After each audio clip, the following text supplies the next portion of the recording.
Basically ini adalah upgrade daripada TWS One Pro. Dan macam korang boleh nampak, dia punya finishing dia ni jenis glossier punya finishing.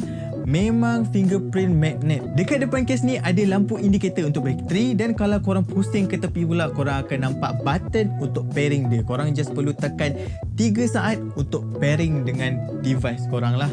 Dan dekat atas ni korang akan nampak logo Edifier ataupun tulisan Edifier tu sendiri, dan belakang ni korang akan jumpa charging port type C. Earbuds ni pula memang sangat-sangat unik, cantik dan comel. Sama je jenis finishing yang glossy, tapi dekat keliling ni diorang letak matte finishing. Mungkin untuk memudahkan kita angkat earbuds ni daripada case dia. Untuk spek, dia didatangkan dengan Bluetooth version 5.3 dengan Bluetooth codec SBC sahaja. Mempunyai frekuensi respon 20Hz hingga 40kHz dan mempunyai IP rating IP54, iaitu kalis daripada habuk dan splashing water lah, macam hujan, berpeluh semua tu. Dan earbuds ni ada sokongan ANC. Memang aku tak jangka earbuds semurah ni aku boleh compare dengan ANC yang ada pada Limbus S aku. Untuk ambient mode pula, pada aku dia produce natural punya sound.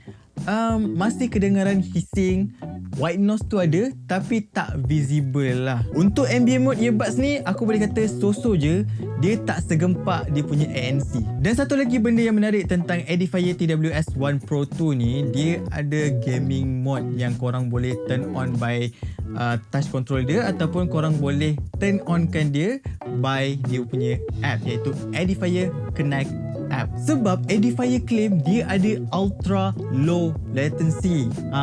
Kejap lagi aku akan test main game guna earbuds ni. Korang nilai sendiri dia punya latency dia betul-betul low ke atau just gimmick semata-mata. Okey, ini adalah kualiti audio yang dihasilkan oleh mic Edifier TWS One Pro. So ini dalam environment yang senyap. Aku akan buka kipas. So macam mana? Ada bunyi-bunyi angin ke, ataupun dia more fokuskan suara aku, macam mana kualiti dia. Aku nak korang nilai sendiri macam mana call kualiti dia ataupun mic kualiti untuk earbuds ni.